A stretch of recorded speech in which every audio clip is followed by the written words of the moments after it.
നമസ്കാരം, എഡിറ്റേഴ്സ് അവറിലേക്ക് സ്വാഗതം. KM Trading Flexi Carnival. You could win a brand new Lancer GLX 2000cc. Flexi, life easy. ബാർക്കോഴ കേസിൽ ഹൈക്കോടതിയിലും തിരിച്ചടിയേറ്റ K Babu. Vigilance വിധിക്ക് stay ഇല്ല. വിധി നിയമപരമായി നിലനിൽക്കുമെന്ന് ഹൈക്കോടതി. AG ഹൈക്കോടതിയെ സമീപിച്ചത് ആഭ്യന്തര വകുപ്പിനെ ഇരുട്ടിൽ നിർത്തിക്കൊണ്ട്. രാജി തീരുമാനത്തിൽ നിന്ന് പിന്നോട്ടില്ലെന്ന് കെ ബാബു. മുഖ്യമന്ത്രിക്ക് മുഖത്തടിയേറ്റുവെന്ന് CPIM. സരിത 3 തവണ തന്നെ കണ്ടിരിക്കാമെന്ന് സോളാർ കമ്മീഷന് മുമ്പാകെ മുഖ്യമന്ത്രി. പേഴ്സണൽ സ്റ്റാഫിന് വീഴ്ച പറ്റി, താൻ വഴിവിട്ടൊന്നും ചെയ്തില്ല. അന്വേഷണ സംഘം പൊതുതാൽപര്യം സംരക്ഷിച്ചില്ലെന്ന് കമ്മീഷൻ. ക്രോസ് വിസ്താരം തുടരുന്നു. നടി കൽപ്പന അന്തരിച്ചു. അന്ത്യം ഹൃദയാഘാതത്തെ തുടർന്ന് ഹൈദരാബാദിലെ ഹോട്ടൽ മുറിയിൽ. സംസ്കാരം നാളെ. അപ്രതീക്ഷിത വേർപാടിൽ ഞെട്ടലോടെ സിനിമാ ലോകം. വിടവാങ്ങിയത് പ്രേക്ഷക മനസ്സിൽ കയ്യൊപ്പിട്ട പ്രതിഭ. സംസ്ഥാന സ്കൂൾ കലോത്സവത്തിന് കൊടിയിറങ്ങി. സ്വർണ്ണക്കപ്പിൽ വീണ്ടും മുത്തമിട്ട് കോഴിക്കോട്. പാലക്കാട് 2ാം സ്ഥാനത്ത്. ഇന്ത്യയും ഫ്രാൻസും 13 കരാറുകളിൽ ഒപ്പിട്ടു. റിപ്പബ്ലിക് ദിനത്തിൽ IS ആക്രമണ സാധ്യതയെന്ന് IB റിപ്പോർട്ട്. ഗാന്ധിയൻ ഗോപിനാഥൻ നായർക്ക് പത്മശ്രീ. രജനീകാന്തിനും ശ്രീശ്രീ രവിശങ്കറിനും പത്മവിഭൂഷൺ. വിശദമായി കെ ബാബുവിനെതിരെ കേസെടുക്കണമെന്ന തൃശൂർ വിജിലൻസ് കോടതി ഉത്തരവ് അടിയന്തരമായി സ്റ്റേ ചെയ്യണമെന്ന ആവശ്യം ഹൈക്കോടതി തള്ളി. തൃശൂർ വിജിലൻസ് കോടതി ഉത്തരവ് നിയമപരമായി നിലനിൽക്കുമെന്ന് ഹൈക്കോടതി നിരീക്ഷിച്ചു. സർക്കാർ നടപടി അനവസരത്തിലുള്ളതാണെന്ന് ഹൈക്കോടതി അഭിപ്രായപ്പെട്ടു. എന്നാൽ ഹൈക്കോടതിയിൽ കേസ് നിലനിൽക്കുന്നുവെന്ന വിവരമറിഞ്ഞ സാഹചര്യത്തിൽ വിജിലൻസ് കോടതിക്ക് കാത്തിരിക്കാമായിരുന്നുവെന്ന് കോടതി ചൂണ്ടിക്കാട്ടി. അതേസമയം വിജിലൻസ് കോടതി ഉത്തരവിനെതിരെ കെ ബാബു ഹൈക്കോടതിയിൽ റിവിഷൻ ഹർജി സമർപ്പിച്ചു. കെ ബാബുവിനെതിരെ FIR രജിസ്റ്റർ ചെയ്യണമെന്ന തൃശൂർ വിജിലൻസ് കോടതി ഉത്തരവ് നിയമപരമായി നിലനിൽക്കില്ല എന്ന സർക്കാർ വാദം ഹൈക്കോടതി തള്ളി. ഇത്തരം ഉത്തരവ് പുറപ്പെടുവിക്കാൻ വിജിലൻസ് കോടതിക്ക് അധികാരമുണ്ടെന്ന് ഡിവിഷൻ ബെഞ്ച് നിരീക്ഷിച്ചു. എന്നാൽ സമാനമായ മറ്റൊരു കേസിൽ ഹൈക്കോടതി ഉത്തരവ് പറയാനിരിക്കുന്നു എന്ന വസ്തുത ബോധ്യപ്പെട്ട സാഹചര്യത്തിൽ വിജിലൻസ് കോടതിക്ക് കാത്തിരിക്കാമായിരുന്നുവെന്ന് ഡിവിഷൻ ബെഞ്ച് ചൂണ്ടിക്കാട്ടി. എന്നാൽ കോടതി വിധി പറഞ്ഞ സാഹചര്യത്തിൽ ബന്ധപ്പെട്ട കക്ഷികൾക്ക് നിയമപരമായ മറ്റു മാർഗങ്ങൾ തേടാവുന്നതാണ്. ഈ ഘട്ടത്തിൽ സർക്കാർ നൽകിയ ഹർജിയിൽ ഡിവിഷൻ ബെഞ്ച് ഇടപെടുന്നില്ല. കക്ഷികൾക്ക് മറ്റു വഴികൾ തുറന്നു കിടക്കുന്നുണ്ടെന്നും ചീഫ് ജസ്റ്റിസ് ഉൾപ്പെട്ട ഡിവിഷൻ ബെഞ്ച് അറിയിച്ചു. സർക്കാർ നടപടി അനവസരത്തിലുള്ളതായിരുന്നുവെന്ന് ഹൈക്കോടതി നിരീക്ഷിച്ചു. തൃശൂർ വിജിലൻസ് കോടതി ഉത്തരവ് അടിയന്തരമായി സ്റ്റേ ചെയ്യണമെന്നായിരുന്നു സർക്കാരിന്റെ ആവശ്യം. അതേസമയം വിജിലൻസ് കോടതി ഉത്തരവിനെതിരെ റിവിഷൻ ഹർജി സമർപ്പിക്കുന്നുണ്ടെന്ന് കെ ബാബുവിന് വേണ്ടി ഹാജരായ അഭിഭാഷകൻ അറിയിച്ചു. ബന്ധപ്പെട്ട കോടതിയെ ഹർജിക്കാരന് സമീപിക്കാവുന്നതാണെന്ന് ചീഫ് ജസ്റ്റിസ് ഉൾപ്പെട്ട ഡിവിഷൻ ബെഞ്ച് അറിയിക്കുകയും ചെയ്തു. വിജിലൻസ് കോടതി ഉത്തരവ് രാഷ്ട്രീയ പ്രേരിതവും തിരക്ക് പിടിച്ചുള്ളതുമായിരുന്നുവെന്നാണ് AGയുടെ വാദം. എന്നാൽ ഇത്തരം പരാതികൾ ഈ ഘട്ടത്തിൽ പരിഗണിക്കാനാവില്ലെന്ന് തുടക്കത്തിലെ തന്നെ ഹൈക്കോടതി അറിയിച്ചു. അതേസമയം ആഭ്യന്തര വകുപ്പിന്റെ അറിവോടെയായിരുന്നില്ല അഡ്വക്കേറ്റ് ജനറൽ ഹൈക്കോടതിയിൽ ഈ വിഷയം ഉന്നയിച്ചത്. തൃശൂർ വിജിലൻസ് കോടതി ഉത്തരവിനെതിരെ മേൽക്കോടതിയെ സമീപിക്കാൻ ആഭ്യന്തര വകുപ്പ് തീരുമാനിച്ചില്ലെന്നാണ് ഉന്നത ഉദ്യോഗസ്ഥർ അറിയിച്ചത്. തൃശൂർ വിജിലൻസ് കോടതി ഉത്തരവ് സ്റ്റേ ചെയ്ത് കെ ബാബുവിനെ മന്ത്രിസ്ഥാനത്ത് നിലനിർത്താമെന്ന മുഖ്യമന്ത്രിയുടെ പ്രതീക്ഷയ്ക്കും ഇതോടെ തിരിച്ചടിയായി. റിപ്പോർട്ടർ, കൊച്ചി. ഈ വിഷയത്തിൽ നമ്മോടൊപ്പം advocate Udayabhanu, Biju Ramesh, VS Sunilkumar MLA തുടങ്ങിയവരാണ്. ആദ്യം ശ്രീ VS സുനിൽകുമാർ MLA, വിധിപ്പകർപ്പ് ലഭ്യമായിട്ടുണ്ടാകും എന്ന് പ്രതീക്ഷിക്കുന്നു. അവിടെ it might be true that vigilance court should have waited for the orders to be passed by this court, especially when the said matter was brought to the notice to the vigilance court എന്ന് പറയുമ്പോൾ ഹൈക്കോടതി vigilance കോടതി നടപടിയോട് നീരസം പ്രകടിപ്പിക്കുകയാണ്. ഇക്കാര്യത്തിൽ ഒരു അസ്വാഭാവിക വിധി ഉണ്ടായി എന്ന് കെ ബാബു പറഞ്ഞതിനെ സമർത്ഥിക്കുക തന്നെയാണ് ഹൈക്കോടതി ചെയ്യുന്നത്. നമുക്കറിയാം, ലോകായുക്തയിൽ കേസുണ്ട്, വിജിലൻസ് കോടതിയിൽ കേസുണ്ട്, ഹൈക്കോടതിയിൽ കേസുണ്ട്. ഈ കേസുകൾ ഒരുപക്ഷെ മുതിർന്ന കോടതി എന്നുള്ള നിലയിൽ ഹൈക്കോടതി തീർപ്പാക്കാനിരിക്കെ വിജിലൻസ് കോടതി ധൃതി പിടിച്ച് ഇക്കാര്യത്തിൽ വിധി പറഞ്ഞതിൽ ഹൈക്കോടതിയുടെ അതൃപ്തിയാണ് ഞാൻ നേരത്തെ പറഞ്ഞ വാചകം സൂചിപ്പിക്കുന്നത്.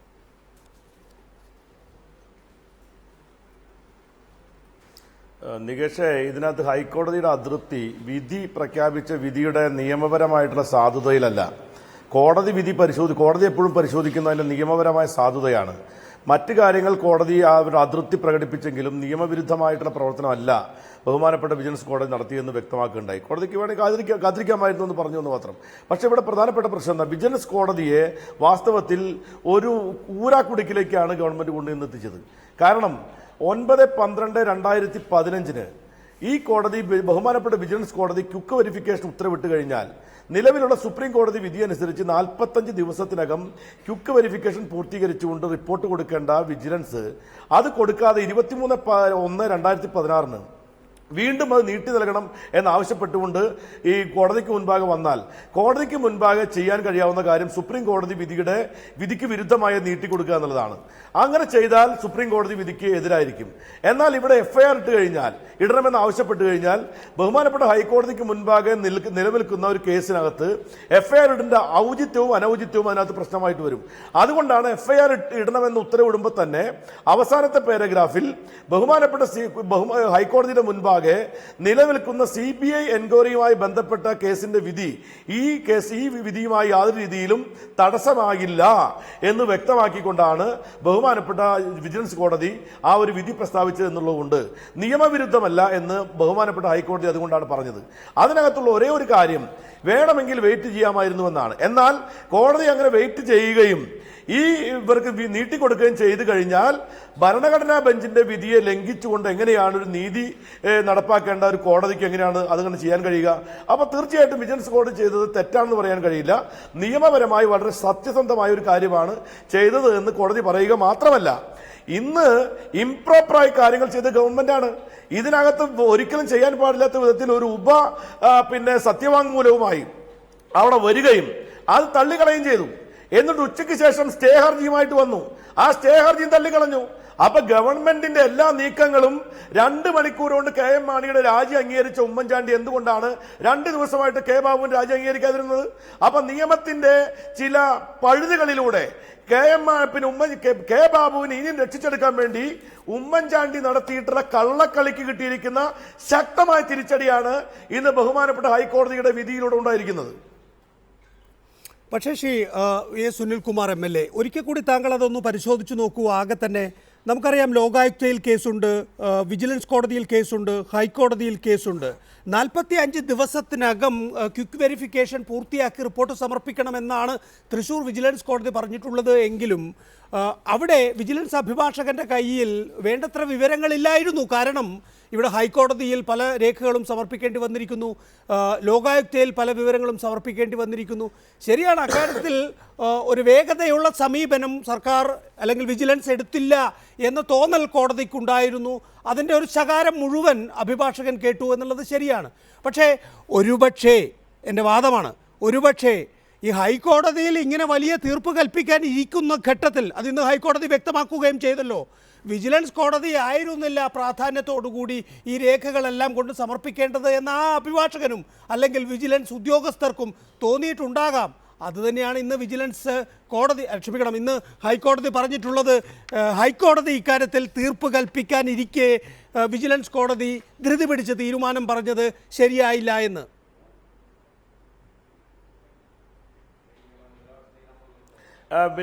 നികേഷ്, അതിനകത്തുള്ളൊരു കാര്യം എന്താണെന്നറിയാമോ?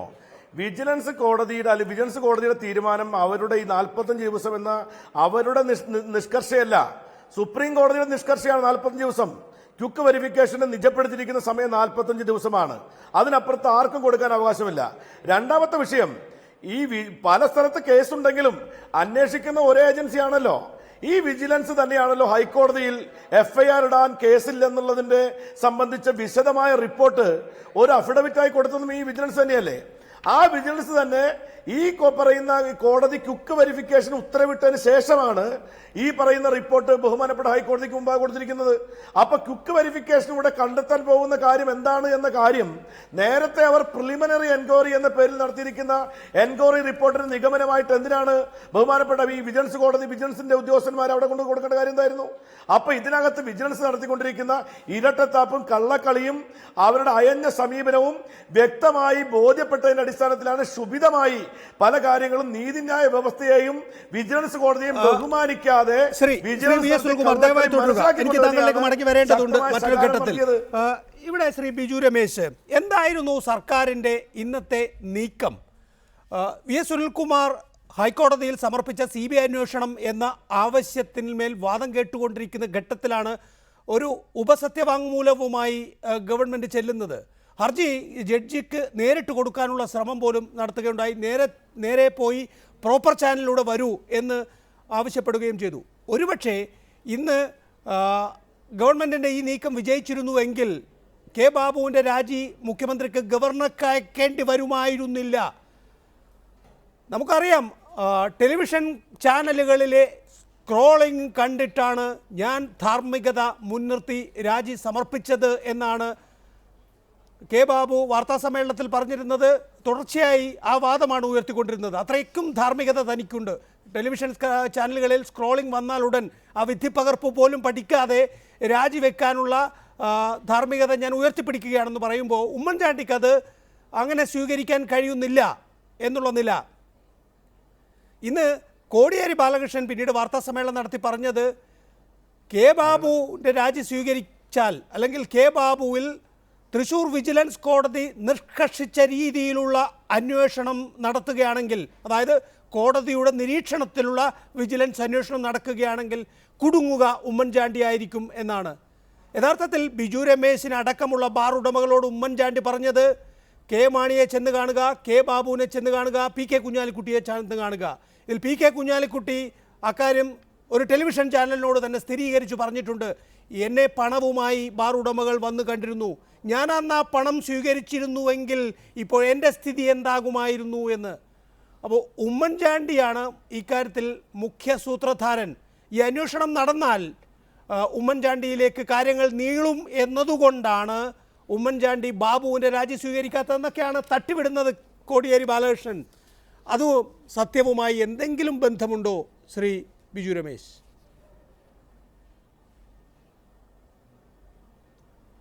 അത് നമുക്ക് സംശയിക്കേണ്ട രീതിയിലാണ് ഇപ്പോൾ മുഖ്യമന്ത്രിയുടെ പെരുമാറ്റം. കാരണം ഈ 10 കോടി രൂപ ചോദിക്കുമ്പോഴും ബാബു പറയുന്നത് ഞാൻ CMO ആയിട്ട് സംസാരിക്കട്ടെ, നിങ്ങൾ 10 കോടി രൂപ റെഡിയാക്കി വെക്കുക. അതിനുശേഷം അപ്പം കൃഷ്ണദാസ് ആവശ്യപ്പെടുകയായിരുന്നു അത് 23 നിർത്തി തരണമെന്ന്. വരട്ടെ, ഞാനൊന്ന് CMO ആയിട്ട് സംസാരിക്കട്ടെ, സംസാരിച്ചതിന് ശേഷം ഞാൻ അത് തീരുമാനമാക്കാം, നിങ്ങൾ 10 റെഡിയാക്കി വെക്കാൻ പറയുന്നു. അപ്പോൾ പിന്നെയും രാജ്കുമാർ പറയുന്നുണ്ട് 10 വേണമെന്ന്. 10 ഇല്ലാതെ എങ്ങനെ, നിങ്ങൾക്ക് 45 കോടി രൂപയുടെ ലാഭം വരുന്നതല്ലേ, അപ്പോൾ ഒരു 10 രൂപ അതിൽ മാറ്റി വെക്കുക, CMO ആയിട്ട് സംസാരിച്ചിട്ട് ശരിയാക്കി തരാമെന്ന് പറയുന്നു. അന്നേ ദിവസം വൈകുന്നേരം തന്നെ കൃഷ്ണദാസുമായി CMO ആയിട്ട് സംസാരിച്ചു എന്ന് പറയും കൃഷ്ണദാസിനെ വിളിച്ച് ബാബു പറയുന്നുണ്ടായിരുന്നു. ഇതൊക്കെ ബാബുവിന്റെ ഈ കോൾ ലിസ്റ്റ് പരിശോധിക്കാവുന്നതാണ്. ബാബു വിളിച്ച് പറയുന്നുണ്ട് CM എഗ്രി ചെയ്തിട്ടുണ്ട്, ഇപ്പം 23 വെച്ച് സംഭവിച്ചു എന്ന്. രാത്രി കൃഷ്ണദാസ് ഞാനുമായി സംസാരിക്കുമ്പോൾ കൃഷ്ണദാസ് പറയുന്നുണ്ട് 23 വെച്ച് CM സംസാരിച്ചത് ബാബുചേട്ടൻ ശരിയാക്കിയിട്ടുണ്ടെന്ന് പറഞ്ഞ് എന്നെ വിളിച്ച് പറയുന്നുണ്ട്. അപ്പോൾ ഈ ഡീലിങ്സ് എല്ലാം തന്നെ CM അറിഞ്ഞുകൊണ്ട് ചെയ്തു എന്നുള്ളത് ഒന്നുകൂടി വ്യക്തമാക്കുകയാണ്. ഇനി അതിന്റെ പങ്ക് എത്ര പറ്റിയിട്ടുണ്ടോ ഇല്ലയോ എന്നുള്ള കാര്യം ഇപ്പം നമുക്ക് സംശയം തോന്നുന്നുണ്ട്. കാര്യം ഒരു ഞാനൊരാളെ വിട്ട് പൈസ മേടിച്ചതിന്റെ പങ്ക് ഞാൻ പറ്റിയിട്ടുണ്ടെങ്കിൽ സ്വാഭാവികമായും എനിക്ക് അയാളെ സംരക്ഷിക്കാനുള്ള ബാധ്യത ഉണ്ടാവുന്നുണ്ട്. ആ ബാധ്യത ഒരു മോറൽ റെസ്പോൺസിബിലിറ്റിയാണ് CM ഇപ്പോൾ ബാബുവിനോട് കാണിക്കുന്നതെന്നാണ് എനിക്ക് ഒരു സാധാരണക്കാരർക്ക് മനസ്സിലാവുന്നത്. പന്തളം സുധാകരൻ ടെലിഫോൺ ലൈനിലുണ്ട്.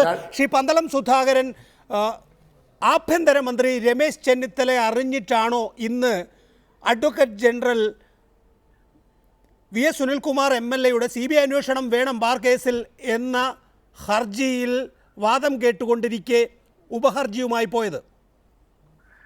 അല്ല, എനിക്കതിനെക്കുറിച്ച് വ്യക്തമായിട്ട് അറിവില്ല. എങ്കിലും കോടതിക്കുള്ളിൽ നടന്ന സംഭവമായിരിക്കും. അപ്പോൾ തീർച്ചയായിട്ടും AG അദ്ദേഹത്തിന്റെ അപ്പോൾ തോന്നിയ യുക്തമായ ഒരു നടപടിയായിരിക്കും സ്വീകരിച്ചെന്ന് ഞാൻ കരുതുന്നു.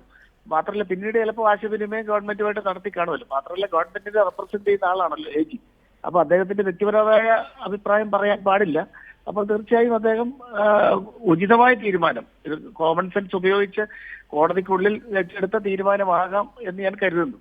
ഇക്കാര്യത്തിൽ കെ ബാബു തന്നെ പറഞ്ഞിട്ടുള്ളത് വിജിലൻസിനാണ് ഏറ്റവും കൂടുതൽ വിമർശനം ഏറ്റുവാങ്ങേണ്ടി വന്നത് എന്നാണ്. അപ്പോൾ സ്വാഭാവികമായും അവധാനതയോടുകൂടി വിജിലൻസ് ഏറ്റുവാങ്ങേണ്ടി വന്ന ആക്ഷേപങ്ങൾ എന്താണ് എന്ന് പഠിച്ച് ഹൈക്കോടതിയിൽ കൃത്യമായ ഒരു ഹർജിയുമായി പോകുന്നതായിരുന്നില്ലേ ഉചിതം? അല്ല, വിജിലൻസിനെ കുറിച്ചോ അല്ലെങ്കിൽ ഗവൺമെന്റ് ഒരു ഡിപ്പാർട്ട്മെന്റിനെ കുറിച്ച് ഏതെങ്കിലും പരാമർശം എതിരായിട്ട് വന്നാൽ തീർച്ചയായും അതിനെക്കുറിച്ച് പഠിക്കുകയും അതിനെക്കുറിച്ച് അവർ വേണ്ട റെക്ടിഫൈ ചെയ്യാനുള്ള നിർദ്ദേശം നൽകേണ്ടത് ബന്ധപ്പെട്ട മന്ത്രിമാരും ഗവൺമെന്റുമാണ്. അത് തീർച്ചയായിട്ടും ചെയ്യും എന്ന കാര്യത്തിൽ ഒരു സംശയമില്ല. പക്ഷെ ഇത് കോടതി പറഞ്ഞിട്ടില്ലല്ലോ. കോടതി പറഞ്ഞ അപ്രോപ്രിയേറ്റ് ഫോറത്തിൽ ഈ കേസ് തൃശൂർ വിജിലൻസ് കോടതിയുടെ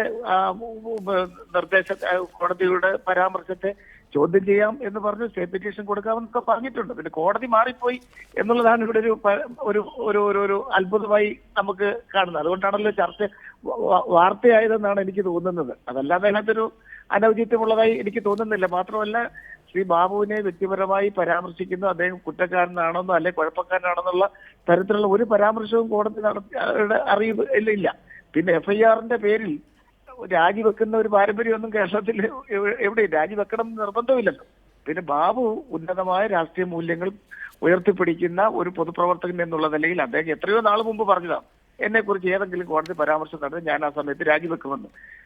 അതുകൊണ്ട് തന്നെയാണ് ഏറ്റവും ആഘോഷത്തോടു കൂടി നമ്മുടെ കൊച്ചിൻ മെട്രോയുടെ പരീക്ഷണ ഓട്ടം ഫ്ലാഗ് ഓഫ് ചെയ്യുന്ന ചടങ്ങിൽ വെച്ച് അതൊക്കെ നമുക്ക് അറിയാവുന്നതാണല്ലോ ശ്രീ പന്തല സുധാകരൻ. പക്ഷേ എൻ്റെ ചോദ്യം ഇതാണ്, ഇത് ശരിയാണെങ്കിൽ ശരിയാണെന്നോ അല്ലെങ്കിൽ തെറ്റാണെങ്കിൽ തെറ്റാണെന്നോ പറയാൻ കഴിയുന്ന ഒരു അവസരമാണ് താങ്കൾക്ക് ഞാൻ നൽകുന്നത്.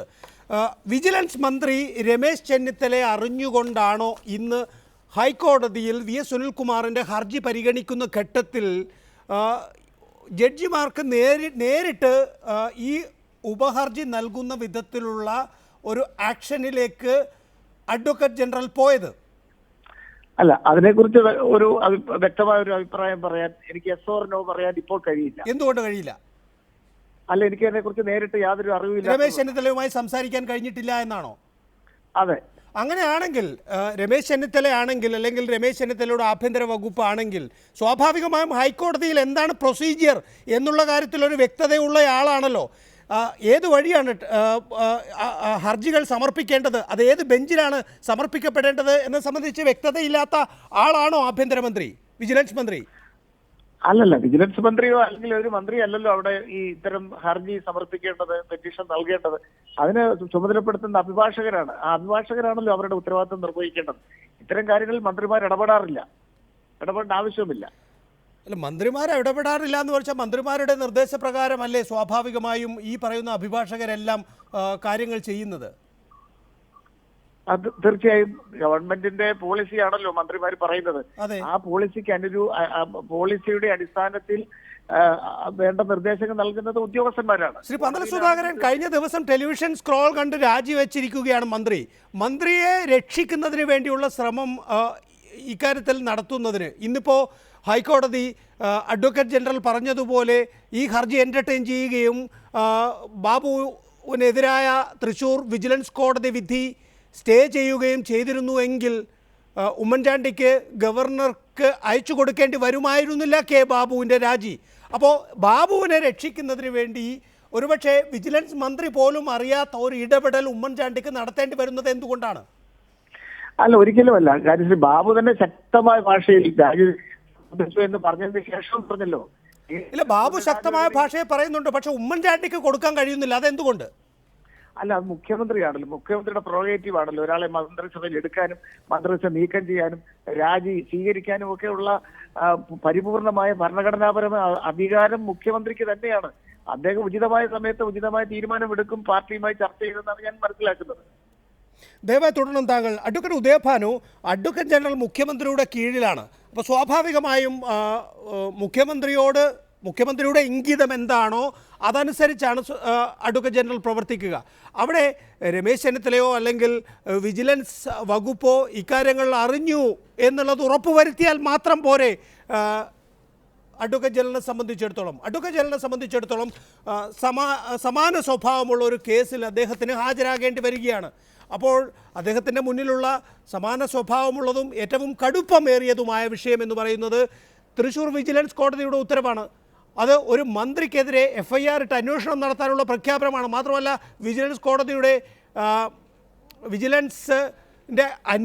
കോടതിയുടെ നിരീക്ഷണത്തിൽ വേണം ആ അന്വേഷണം എന്നുള്ള ഉത്തരവാണ്. മാത്രമല്ല വിജിലൻസിനെ അതിനിശ്ചിതമായി വിമർശിക്കുകയും ചെയ്ത് ഗാന്ധി നഷ്ടപ്പെട്ട അർജുനനാണെന്നൊക്കെ പറയുന്ന ഒരു സ്ഥിതിവിശേഷം ഗവൺമെൻറ്റിനെ സംബന്ധിച്ചിടത്തോളം വലിയ തോതിൽ ഗവൺമെൻറ്റിന് മാനഹാനി ഉണ്ടാക്കുന്നതാണ്. അതുകൊണ്ട് ആ വിഷയം വന്ന ഘട്ടത്തിൽ ഒരു ഇടപെടൽ അഡ്വക്കേറ്റ് ജനറൽ നടത്തി എന്നുള്ളത് മാത്രമാണ് ഈ വിഷയത്തിൽ. അത് അഡ്വക്കേറ്റ് ജനറലിൻ്റെ ഉത്തരവാദിത്തമല്ലേ? അത് മുഖ്യമന്ത്രിയുടെ ഇംഗിതമാണോ, രമേശ് ചെന്നിത്തലയുടെ ഇംഗിതമല്ലേ എന്നൊക്കെ പരിശോധിക്കേണ്ട കാര്യം നമുക്കുണ്ടോ?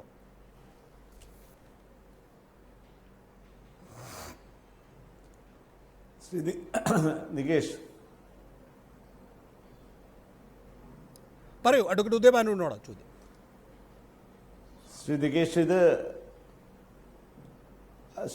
നികേഷ് സൂചിപ്പിച്ചതുപോലെ വളരെ ലളിതമായിട്ടുള്ളൊരു വിഷയമൊന്നുമല്ല ഇത്. അഡ്വക്കേറ്റ് ജനറൽ അദ്ദേഹത്തിൻ്റെ ചുമതല നിർവഹിക്കുമ്പോൾ തികച്ചും ലളിതമായ രീതിയിൽ അദ്ദേഹം ചെയ്തു എന്ന നിലയ്ക്ക് നമുക്കിതിനെ കാണാൻ കഴിയില്ല. എന്തുകൊണ്ടെന്നാൽ വിജിലൻസിനെ സംബന്ധിച്ച് ഗൗരവമേറിയൊരു ആക്ഷേപമാണ് വന്നിരിക്കുന്നത്. വേണ്ടത്ര രീതിയിൽ ഗൗരവത്തോടുകൂടി ശുഷ്കാന്തതയോടുകൂടി ഇതിൻ്റെ ഉത്തരവാദിത്തം നിർവഹിക്കുന്നില്ല. സമയം അതിക്രമിച്ചിട്ടും FIR രജിസ്റ്റർ ചെയ്യാനോ വേണ്ടത്ര സാക്ഷികളെ ചോദ്യം ചെയ്യാനോ സാധിച്ചിട്ടില്ല. അതുതന്നെ വിജിലൻസിന്റെ ഭാഗത്തുള്ള വീഴ്ചയാണ്. വിജിലൻസ് സംവിധാനമാകെ പുനഃസംഘടിപ്പിക്കുവാനും അത് സ്വതന്ത്രമായും നീതിപൂർവവും നിഷ്പക്ഷമായും നടത്തേണ്ടതിന്റെ ആവശ്യകതയിലേക്ക് ചൂണ്ടിക്കാണിച്ച് ജസ്റ്റിസ് അലക്സാണ്ടർ തോമസ് മുൻ മാസങ്ങളിൽ അത് ഉത്തരവ് പുറപ്പെടുവിച്ചാണ്. അതിനുവേണ്ടി ഒരു രണ്ടുപേരടങ്ങ് അഭിഭാഷക കമ്മീഷനെ ചുമതലപ്പെടുത്തി. ആ കമ്മീഷന്റെ പ്രവർത്തനം സ്റ്റേ ചെയ്യിക്കാൻ വേണ്ടി സർക്കാർ ഡിവിഷൻ ബെഞ്ചിന് ഹർജി കൊടുത്തു. അതെല്ലാം സൂചിപ്പിക്കുന്നത് ഈ ഗവൺമെന്റിന് ഇത് വിജിലൻസ് സംവിധാനം സ്വതന്ത്രവും നിഷ്പക്ഷവുമായി നടത്താൻ യാതൊരു ഇച്ഛാശക്തിയില്ല എന്ന് മാത്രമല്ല, ഇതിനെ തങ്ങളുടെ വരുതിയിൽ കൊണ്ടുവന്ന് തങ്ങൾക്കനുസൃതമായി തങ്ങൾ നിശ്ചയിക്കുന്നത് പോലെ തങ്ങൾ ഡിക്റ്റേറ്റ് ചെയ്യുന്ന പോലെ കാര്യങ്ങൾ നടത്തിക്കണം എന്ന നിർബന്ധ ബുദ്ധി കൂടിയുണ്ട്. അതിനെയാണ് കോടതി വിമർശിച്ചത്. അതുകൊണ്ടാണ് ഈ അർജുനന്റെയും ഗാന്ധിയുമായിട്ടുള്ള ബന്ധമെല്ലാം പറഞ്ഞുകൊണ്ട് കോടതി വിമർശനം ഉന്നയിക്കാൻ തയ്യാറായത്. അങ്ങനെ ഒരു വിമർശനം ഉന്നയിച്ച് ഒരു FIR രജിസ്റ്റർ ചെയ്യണമെന്ന് പറയുമ്പോൾ കോടതി നീതിപൂർവമായിട്ട് ലളിതകുമാരി കേസിന്റെ അന്തസ്സത്തെയും ഊർജവും ഉൾക്കൊണ്ട് മാത്രമാണ് ആ ഉത്തരവ് പുറപ്പെടുവിച്ചത്. അങ്ങനെയാണ് എങ്കിൽ ഈ സർക്കാരിന് മുമ്പിലുള്ളത്, വിജിലൻസിന് മുമ്പിലുള്ളത് കരണീയമായിട്ടുള്ള ഒരേ ഒരു നടപടി FIR രജിസ്റ്റർ ചെയ്യുക എന്നുള്ളതാണ്. ദിവസം 3 ഇന്നും FIR രജിസ്റ്റർ ചെയ്തില്ല. അത് സൂചിപ്പിക്കുന്നത് ഈ ഗവൺമെന്റ് FIR രജിസ്റ്റർ ചെയ്ത് പോകാൻ ഉദ്ദേശമില്ല എന്നുള്ള. അപ്പൊ കോടതി വിധികളെ അട്ടിമറിക്കാനും വിചാരണ കോടതികളെ, വിജിലൻസ് കോടതി, അതുപോലെ ജില്ലാ തലത്തിലുള്ള കോടതികളെ എല്ലാം തന്നെ ആക്ഷേപിക്കാനും അട്ടിമറിക്കാനും യാതൊരു മടിയും കാണിക്കാതെയാണ് ഹൈക്കോടതിയിൽ വന്നത്. മാത്രമല്ല ഒരു ബെഞ്ച് ഹണ്ടിങ് എന്നുള്ളത് നടത്തുകയും ചെയ്തു. എന്തുകൊണ്ടെന്നാൽ ഇവിടെ ഈ ചർച്ചയിൽ പങ്കെടുക്കുന്നത് ശ്രീ സുനിൽകുമാർ മാസങ്ങൾക്ക് മുമ്പ് സമർപ്പിച്ച CBI അന്വേഷണ ഹർജി, ഈ ബാർക്കോ കേസ് ആകെ CBI അന്വേഷിക്കണം. അതിൽ ശ്രീ ബിജു രമേശ് 8ാം എതിർകക്ഷിയാണ്, ശ്രീ K ബാബു 7ാം കക്ഷിയാണ്. ഇവരെ എല്ലാം അന്വേഷണം നടത്തണം, അന്വേഷണം മുഴുവൻ CBIക്ക് കൊടുക്കണം. അതായിരുന്നു ശ്രീ സുനിൽകുമാറിന്റെ ആവശ്യം. ആ ഹർജി ഫയലിലെടുക്കുന്നത് സംബന്ധിച്ച് തീരുമാനമെടുക്കണമോ വേണ്ടയോ എന്ന് ഒരു നിലപാടെടുക്കുന്ന ദിവസമായിരുന്നു ഇന്ന്. ആ ഹർജി പരിഗണിക്കുകയാണ് അഡ്വക്കേറ്റ് ജനറൽ വളരെ സൗകര്യപൂർവ്വം ഈ K ബാബുവിന്റെ കേസുമായി ബന്ധപ്പെട്ട് വരുന്നത്. അതിലെ വാദിയാരാ? ഹോം ഡിപ്പാർട്ട്മെന്റാണ്. രാവിലെ എല്ലാ അഭ്യൂഹങ്ങളുണ്ടായിരുന്നു. ഹോം ഡിപ്പാർട്ട്മെന്റ് അറിയാതെയാണ് ഫയൽ ചെയ്തത്. അതിലുള്ള തർക്കങ്ങളെല്ലാം ഭരണകക്ഷിക്ക് വിട്ടുകൊടുക്കാം. പക്ഷെ നാം മനസ്സിലാക്കേണ്ടത് ഇവിടെ ഒരു മന്ത്രിയുടെ താല്പര്യം സംരക്ഷിക്കുന്നതിന് വേണ്ടി അഡ്വക്കേറ്റ് ജനറലിന്റെ ഓഫീസിനെ ദുരുപയോഗപ്പെടുത്തു. അഴിമതിക്കാരനായിട്ടുള്ള മന്ത്രിയെ രക്ഷിക്കുന്നതിന് വേണ്ടി അഡ്വക്കേറ്റ് ജനറലിന്റെ ഓഫീസിനെ ദുരുപയോഗപ്പെടുത്തുന്ന അവസ്ഥയുണ്ടായി. ഇവിടെ ഗവൺമെന്റ് ഒരു ഉത്തരവാദിത്തം നിർവഹിക്കുകയല്ല, സർക്കാർ പ്രതിസന്ധിയിലായപ്പോൾ ഒരു കടമ നിർവഹിക്കലല്ല, അഴിമതിക്കാർക്കെതിരെ കേസെടുക്കണമെന്ന് പറഞ്ഞപ്പോൾ അവരെ രക്ഷിക്കുന്നതിന് വേണ്ടിയിട്ടാണ് വന്നിട്ടുള്ളത്. നിയമ സംവിധാനത്തെ ത്വരിതഗതിയിൽ മുന്നോട്ട് കൊണ്ടുപോകാനോ കൃത്യമായും നിഷ്പക്ഷമായും കൊണ്ടുപോകാനുള്ള ശ്രമമല്ല അഴിമതിക്കാരെ രക്ഷിക്കാനുള്ള. അവിടെയാണ് പൊതുസമൂഹം ഇടപെട്ട് ഈ കാര്യത്തിൽ അഴിമതിക്കാരായിട്ടുള്ള മന്ത്രിമാർക്കെതിരെ ഒരു നിലപാടെടുക്കാൻ ജാഗരൂകരാകേണ്ട സ്ഥിതിവിശേഷം ഉണ്ടായിട്ടുള്ളത്. ദയവായി തുടരുക. ഇവിടെ 2 കാര്യങ്ങളാണ് ശ്രീ പന്തളം സുധാകരൻ അല്പം മുമ്പ് അഡ്വക്കേറ്റ് ഉദയഭാനു ചൂണ്ടിക്കാണിച്ചത്. ഒന്ന്, വിചാരണ കോടതി FIR ഇടാൻ നിർദ്ദേശിച്ചിരിക്കുന്നു. 2-3 ദിവസമായിട്ടും FIR ഇട്ടിട്ടില്ല എന്നുള്ളത് മാത്രമല്ല, അങ്ങനെ വിചാരണ കോടതി FIR ഇടാൻ നിർദ്ദേശിച്ച ഘട്ടത്തിൽ സ്വാഭാവികമായും അതിനെതിരെ ഹർജി നൽകാൻ ബന്ധപ്പെട്ട കക്ഷികൾക്ക് അവകാശമുണ്ട്. അത് ചെയ്യാതെ അഡ്വക്കേറ്റ് ഉദയഭാനുവിൻ്റെ തന്നെ ഭാഷയിൽ പറഞ്ഞാൽ ഒരു ബെഞ്ച് ഹണ്ടിങ് നടത്തുന്ന ഒരു രീതിയാണ് ഗവൺമെൻറ് അവലംബിച്ചിട്ടുള്ളത്. ഈ കോടതിയിലല്ല ഈ ഹർജി തരേണ്ടത്. നിങ്ങളത് എന്താണോ അതിൻ്റെ നടപടിക്രമം, ആ നടപടിക്രമം അനുസരിച്ച് സമർപ്പിക്കുക. അത് ബന്ധപ്പെട്ട ബെഞ്ചിലേക്ക് പോയിക്കൊള്ളും എന്നുള്ളതാണ്. ഇവിടെ അഡ്വക്കേറ്റ് ജനറലിനെ സംബന്ധിച്ചിടത്തോളം ഈ ഗവൺമെൻറ് അധികാരത്തിൽ വന്നതിന് ശേഷം, പ്രത്യേകിച്ച് ദണ്ഡപാണിയെ സംബന്ധിച്ചിടത്തോളം, ഈ ആക്ഷേപം ഈ കേസിൽ ഇതാദ്യമായിട്ടല്ല കേൾക്കുന്നത്, നിരവധി കേസുകളിലായി കേട്ടുകൊണ്ടിരിക്കുന്നതാണ്. എന്തിനാണ് ഇങ്ങനെ വളഞ്ഞ വഴി? എന്തിനാണ് ഇങ്ങനെ ബെഞ്ച് ഹണ്ടിങ്? എന്തിനാണ് ഇങ്ങനെ കോടതിയെ സ്വാധീനിക്കാനുള്ള നീക്കങ്ങൾ? ശ്രീ പന്തളം സുധാകരൻ. അല്ല, ഒരു തരത്തിലുള്ള ഹണ്ടിങ്ങുമില്ല. ഇത് ജനങ്ങൾ തെരഞ്ഞെടുത്ത ഒരു ജനകീയ സർക്കാരാണല്ലോ കേരളത്തിൽ നിൽക്കുന്നത്. ഞങ്ങളെന്തിനാണ് ജനങ്ങളെ ഹണ്ട് ചെയ്യുന്ന ഒരു തീരുമാനത്തിലേക്ക് നടപടിയിലേക്ക് പോകുന്ന ഒരിക്കലുമല്ല. കോടതിയെ ബഹുമാനിക്കുന്ന പ്രസ്ഥാനമാണ് ഞങ്ങൾ, പ്രത്യേകിച്ച് ഞങ്ങൾ കോൺഗ്രസ്. അല്ലാതെ ഗവൺമെന്റ് തിരസ്കരിക്കുന്ന, കോടതിയെ അപകീർത്തിപ്പെടുത്തുന്ന ഒരു നിഷ്പം ഞങ്ങൾ ഒരു നേതാവിന്റെയും ഒരു സാധാരണ പ്രവർത്തന്റെ ഭാഗത്തുനിന്നും ഇന്നോളം ഉണ്ടാകുകയിട്ടില്ല, ഉണ്ടാകുകയുമില്ല. ഇവിടെ ആകെ ഇപ്പം എല്ലാവരും പറയുന്നത് കോടതി മാറിപ്പോയി എന്നുള്ളതാണ്. എനിക്കതിന്റെ കോടതിയിലെ സാങ്കേതികത്വത്തെ കുറിച്ചൊന്നും എനിക്ക് യാതൊരു വിവരവുമില്ല. ഞാനൊരു സാധാരണക്കാരനാണ് അക്കാര്യത്തിൽ. പക്ഷേ ഒരു ഒരു ഒരു ഒരു സാധാരണക്കാരൻ, ഒരു പൗരൻ എന്നുള്ള നിലയിൽ, മന്ത്രിയേക്കാൾ ഒരു പൗരൻ എന്നുള്ള നിലയിൽ അദ്ദേഹത്തിന്റെ പേരിൽ ഒരു എന്തെങ്കിലും സംശയത്തിന്റെ പുകമറയുണ്ടെങ്കിൽ അത് നീക്കാനുള്ള ബാധ്യതയുണ്ട്. ശ്രീ പന്തളം സുധാകരൻ, ഞാൻ ഒരിക്കൽ കൂടി പറയുകയാണ്, എന്തുകൊണ്ടാണ് താങ്കൾക്ക് അത് മനസ്സിലാകാത്തതെന്ന് എനിക്ക് മനസ്സിലാകുന്നില്ല. സ്റ്റേ ആവശ്യം അനവസരത്തിലുള്ളതാണ്. ഈ രീതിയിലായിരുന്നില്ല കോടതിയെ സമീപിക്കേണ്ടത് എന്ന് ചീഫിന്റെ കോടതി പറയുകയാണ്. അല്ല, അനവസരത്തിലുള്ളതാണെന്ന് പറഞ്ഞില്ലല്ലോ. സ്ഥലം മാറിപ്പോയെന്നാണ് പറഞ്ഞത്. അല്ലാതെ ഇത് സമർപ്പിക്കരുതെന്നോ അനവസരത്തിലുള്ളതെന്ന് പറഞ്ഞില്ല. സ്ഥലം മാറിപ്പോയി എന്നുള്ള അതേക്കുറിച്ചൊക്കെ തീർച്ചയായിട്ടും അഡ്വക്കേറ്റ് ജനറലാണ് പറയേണ്ടത്. അദ്ദേഹത്തെ എന്ത് പറ്റിയെന്ന് എനിക്കറിയില്ല. അദ്ദേഹം തീർച്ചയായിട്ടും നല്ല കാര്യത്തിനായിരിക്കും ശ്രമിച്ചത്, സതുദ്ദേശമായിരിക്കും. എന്തായാലും ഇക്കാര്യത്തിൽ സതുദ്ദേശം ആരും ഒരിക്കലും പറയാറില്ല. അഡ്വക്കേറ്റ് ജനറലിന്റെ നീക്കത്തിൽ ഇതിലെല്ലാം ദുരുദ്ദേശമാണ് പറയാറുള്ളത്. മുൻകാലങ്ങളിലെ അനുഭവങ്ങളൊന്നും ഞാൻ എടുത്തു പറയുന്നില്ല. ഒരു ചീഫ് ജസ്റ്റിസിനെ ഉപയോഗിച്ച് ഹൈക്കോടതിയെ ആകെ തന്നെ നാറ്റിച്ച കഥയൊന്നും ഇവിടെ പറയുന്നില്ല. അതിനപ്പുറത്തേക്ക് ഈ കോടതിക്ക് പറയേണ്ടി വന്നു, ഈ രീതിയിലായിരുന്നില്ല കോടതിയെ സമീപിക്കേണ്ടതെന്ന്. അഡ്വക്കേറ്റ് ജനറൽ അറിയാത്ത കാര്യങ്ങളൊന്നും അല്ലല്ലോ ഈ കോടതിയുടെ നടപടിക്രമങ്ങൾ. ആ നടപടിക്രമങ്ങളെല്ലാം തെറ്റിച്ച് വളഞ്ഞ വഴിയിലൂടെ ഉമ്മൻചാണ്ടിയുടെ താല്പര്യം സംരക്ഷിക്കാൻ അഡ്വക്കേറ്റ് ജനറൽ ശ്രമിക്കുന്നത് നിങ്ങൾക്കൊക്കെ, നിങ്ങളെപ്പോലുള്ള കോൺഗ്രസ്സുകാർക്കൊക്കെ അംഗീകരിക്കാൻ കഴിയുന്നുണ്ടോ? അല്ല, ഉമ്മൻചാണ്ടിയുടെ താല്പര്യം എന്ന് പറയുന്നത് വ്യക്തിപരമായ ഒരു കാര്യമല്ലല്ലോ. ഗവൺമെന്റിന്റെ താല്പര്യം സംരക്ഷിക്കാൻ എപ്പോഴും അഡ്വക്കേറ്റ് ജനറൽ ബന്ധപ്പെട്ട ഉദ്യോഗസ്ഥന്മാർ ബാധ്യസ്ഥരാണ്. അതിനുള്ള ഉത്തരവാദിത്തമാണ് ഉദ്യോഗസ്ഥന്മാർ സ്വീകരിക്കാറുള്ളത്, നടപടിയാണ് സ്വീകരിക്കാറുള്ളത്. ഇവിടെ എ ജിയുടെ ഇന്നത്തെ നടപടിയെ സംബന്ധിച്ച് കോടതി മാറിപ്പോയി എന്നുള്ളതല്ലാതെ കൂടുതൽ എന്തെങ്കിലും കുഴപ്പമുണ്ടോന്ന് എനിക്കറിയില്ല. മാത്രമല്ല, ഇതിന്റെ അവസരം ഇന്ന സമയത്തെ ഇത് സമർപ്പിക്കാവുന്നൊന്നും എവിടെയും പറയുന്നില്ലല്ലോ. അപ്പൊ ഉചിതമായ സമയത്ത് സമർപ്പിക്കേണ്ടതായിരുന്നു. പക്ഷെ കോടതി മാറിപ്പോയി എന്ന് പറഞ്ഞു. അത് എന്താണ് സംഭവിച്ചതെന്ന് എനിക്കറിയില്ല. അഡ്വക്കേറ്റിൽ ഒരു മനുഷ്യനാണ്, ചിലപ്പോൾ എന്തെങ്കിലും ഒരു എറർ സംഭവിക്കാമല്ലോ. അത് പരിഹരിച്ച് വീണ്ടും കോടതിയെ സമീപിക്കണമെന്നുള്ളതാണ് ഞങ്ങളുടെയൊക്കെ ആഗ്രഹം. കാരണം ഒരു പൊതുപ്രവർത്തനം ഒരിക്കലും, കാരണം തെരഞ്ഞെടുപ്പ് വരാൻ പോവുകയാണ്, ജനങ്ങളെ അഭിമുഖീകരിക്കേണ്ട ഒരു ജനപ്രതിനിധിയാണ് ശ്രീ ബാബു. അപ്പൊ അദ്ദേഹത്തിന്റെ മേളിൽ ഒരിക്കലും ചെളിവാരി അറിയപ്പെടുന്ന ഒരു സംഭവം ഉണ്ടാകാൻ പാടില്ല. അദ്ദേഹം വിശുദ്ധനായി തന്നെ ജനങ്ങളുടെ മുമ്പിൽ ജനങ്ങളെ സമീപിക്കേണ്ട ഒരു സാഹചര്യം ഉണ്ടാക്കണം. അതിനുള്ള എല്ലാ നടപടികളും, അത് കോടതിയെ സമീപിക്കുന്നതാണെങ്കിൽ അത് ചെയ്യണം, ജനങ്ങളെ സമീപിക്കുന്നതാണെങ്കിൽ അത് ചെയ്യണം. അതിലൊരു തെറ്റ് ഞാൻ കാണുന്നില്ല.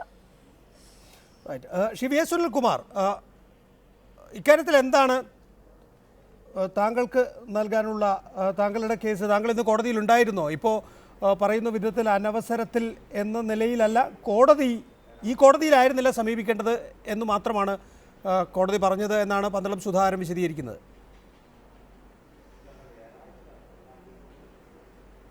ഒരിക്കലല്ല നികേഷ്, ഇതിനകത്ത് നമ്മൾ ചർച്ച ചെയ്യേണ്ട പ്രധാനപ്പെട്ട പ്രശ്നം ഇവിടെ സംഭവിച്ചിരിക്കുന്നത് വേലി തന്നെ വിളവ് തിന്നുന്നു എന്ന് പറയുന്ന ഒരു സംഗതിയാണ്. കാരണം ഒരു ക്രിമിനൽ കേസ് നടന്നാൽ, ഒരു ക്രൈം നടന്നാൽ, ഒരു അഴിമതി നടന്നാൽ അതിൽ വാദി ആരാണ്? വാദി സർക്കാരല്ലേ. പ്രതി ആരാണ് ഇവിടെ? പ്രതി കെ ബാബുവാണ്. കെ ബാബുവിനെതിരെ കേസെടുക്കാൻ വേണ്ടി കോടതി പറഞ്ഞു കഴിഞ്ഞാൽ പിന്നെ സർക്കാരിന്റെ ജോലി എന്താണ്? കേസെടുക്കുക, അന്വേഷിക്കുക എന്നുള്ളതാണ്. ആ പ്രതിക്ക് വേണ്ടി അത് സ്റ്റേ ചെയ്യണമെന്ന് ആവശ്യപ്പെടുന്നത് ആരാണ്? എഗ്രീവ്ഡ് പാർട്ടിയുടെ സർക്കാരല്ല. എഗ്രീവ്ഡ് പാർട്ടി എന്ന് പറയുന്നത് ഇവിടെ കെ ബാബുവാണ്. കെ ബാബുവിന് വേണ്ടി ഹാജരാവേണ്ട ഉത്തരവാദിത്തമല്ല ബഹുമാനപ്പെട്ട എ ജിക്കുള്ള ഭരണഘടനാപരമായ ഉത്തരവാദിത്തം.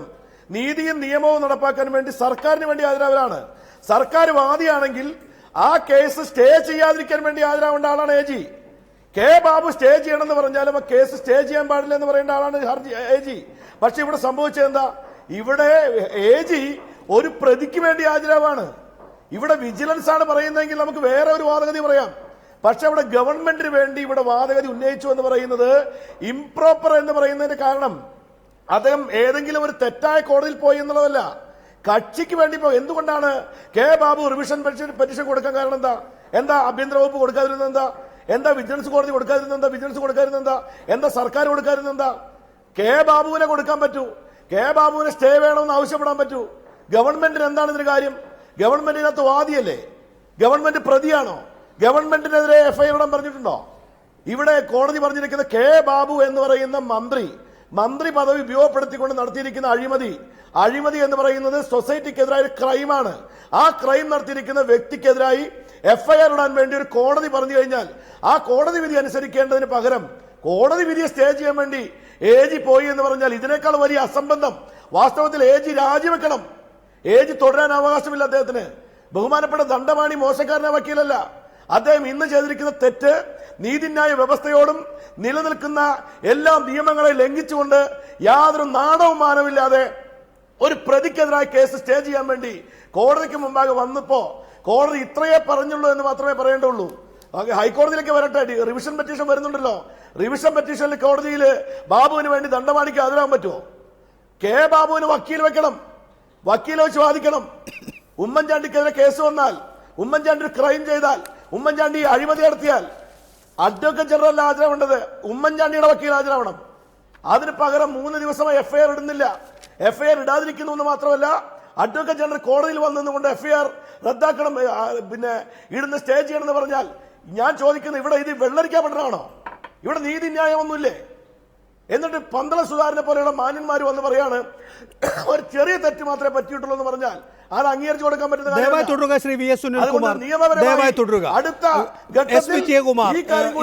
ഞങ്ങൾക്ക് വേണ്ടി കോടതി റിപ്പോർട്ട് ചെയ്ത റിപ്പോർട്ടർ വിജയകുമാർ, ഇന്ന് എന്തുകൊണ്ടാണ് സ്റ്റേ ആവശ്യം അനവസരത്തിലെന്നും ഈ രീതിയിലായിരുന്നില്ല കോടതിയെ സമീപിക്കേണ്ടതെന്നും ഹൈക്കോടതി പറഞ്ഞത്?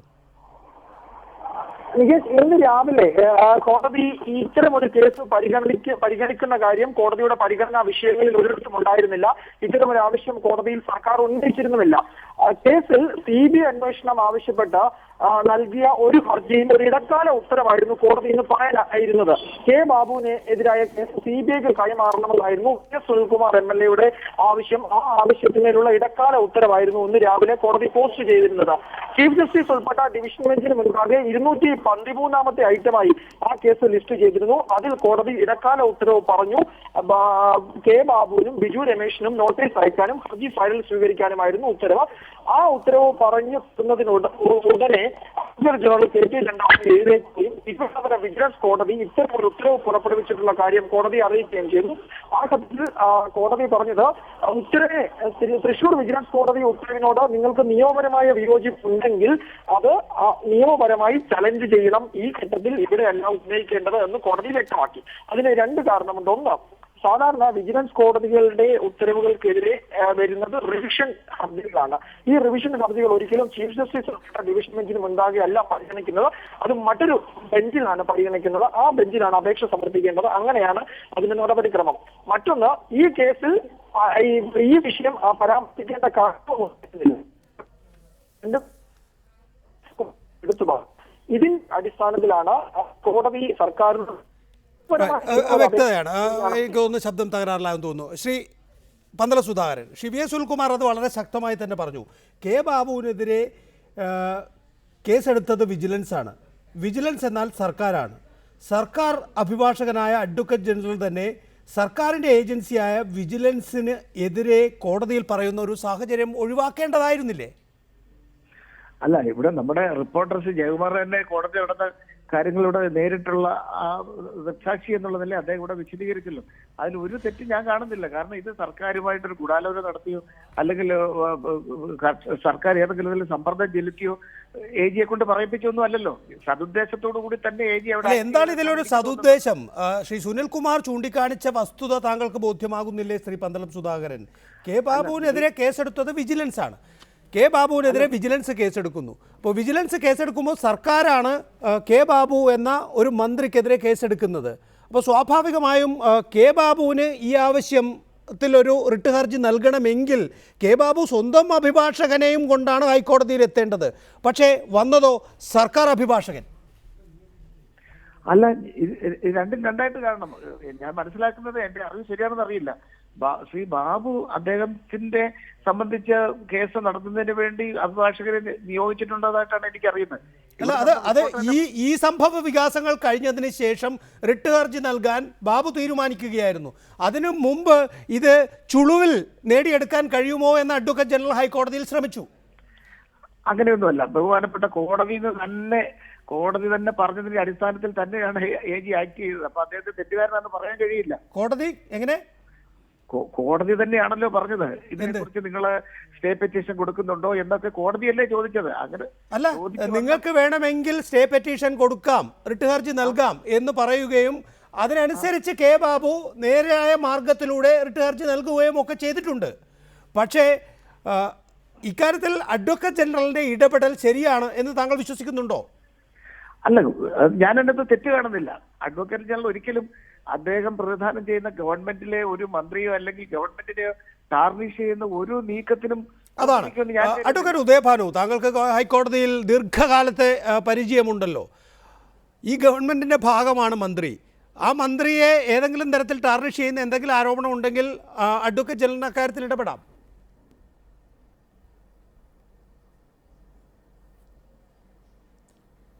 ശ്രീ നികേഷ്, ആ കാര്യത്തിൽ ശ്രീ പന്തളം സുധാകരൻ വിശ്വസിക്കുന്ന പോലെ അല്ല കാര്യങ്ങൾ. ഈ മന്ത്രിയെക്കുറിച്ച്, മന്ത്രിയുടെ ഭരണതലത്തിലുള്ള ഒരു നയപരമായ കാര്യം നടപ്പാക്കുമ്പോൾ ഉണ്ടായ വീഴ്ചയെക്കുറിച്ചല്ല ഒരു കേസ് വന്നിട്ടുള്ളത്. സ്കൂൾ യുവജനോത്സവത്തിൽ മന്ത്രി ട്രോഫി മാറിക്കൊടുത്തെന്നോ അല്ലെങ്കിൽ വേറെ ഏതെങ്കിലും രീതിയിലുള്ള ഒരു ബസ് റൂട്ട് അനുവദിക്കുന്നത് സംബന്ധിച്ചല്ല. മന്ത്രി അബ്കാരി കോൺട്രാക്ടർമാരിൽ നിന്നും കണക്ക് പറഞ്ഞ് കണിശമായി കാശ് വാങ്ങി എന്നാണ് കേസ്. ആ കാശ് വാങ്ങി എന്നത് മറ്റേതൊരു ക്രിമിനൽ കുറ്റം പോലെ തന്നെ കുറ്റകരമാണ്.